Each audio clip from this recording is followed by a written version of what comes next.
So could you please talk about what happened after the shootout and um, what led up to your being sent out of the building? I remember I was in my room with Judy and Mina, and I remember somebody coming and getting me, and they took me to David's room. They said that David wanted to talk to me, and so I was led to his room. Um, uh, he had me sit on his legs in his lap. That was, after he had been shot, and he was laying on the floor in the blankets, up against the pillows and everything. And he told me, "Come here, honey, I want to talk to you." And I sat down, and he said that some people were on the phone and wanted to talk to me, and they wanted me to come out.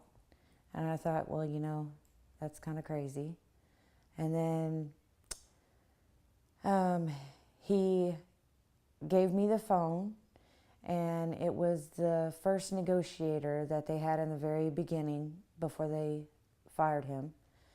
And I talked to them, and they were trying to tell me that I can have soda and candy, and they had working toilets, and just basically anything I wanted, they were telling me I can have. And he said, "Well, so do you want to come out?" And I don't remember answering him. And David Koresh asked me, do you want to leave? And, the negotiator had asked me on the phone too. And I didn't really know how to answer, so I looked at my dad. My dad looked at me and smiled, and he nodded his head. And he kind of said under his breath that, "Yeah, you need to leave." So I gave the phone back to David Koresh, and he said that he was going to talk to them for a minute. And he got back on the phone with them, and they set up, I guess, a specific time and date for me to come out. And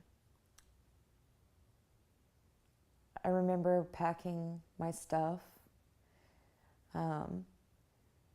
They told me, that I couldn't bring a lot, so I remember getting one bag. And my mom used to collect these Care Bears, and they meant a lot to her. So I packed those.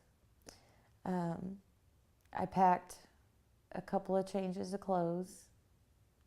I think it might have been 2 because I didn't plan on staying gone. And that morning they came and got me. My dad was sitting in the foyer by the front door of Mount Carmel in a chair. He was already sitting down there. And David Koresh was down there by the front door. And he was on the phone talking to the negotiators. And I got to sit on my dad's lap. And we weren't ever allowed to do that. And I wasn't ever allowed to, have a relationship with my dad. So me getting to spend that time with him meant so much. And then my dad told me not to be sad and that he would see me again. So he gave me this little teddy bear that was by the front door. And he told me to keep that until I saw him again.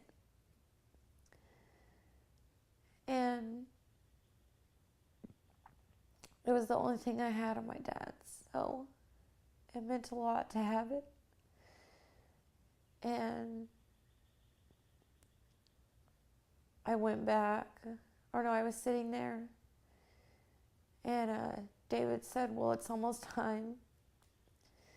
He said, you seem unhappy and you don't seem like you want to leave. And I said, I don't. And right then he said it was time. And he kind of cracked the door open, and he kind of, not shoved me, but he kind of, told me to go out the door, and I was to walk up to the people that were destroying my home and my family.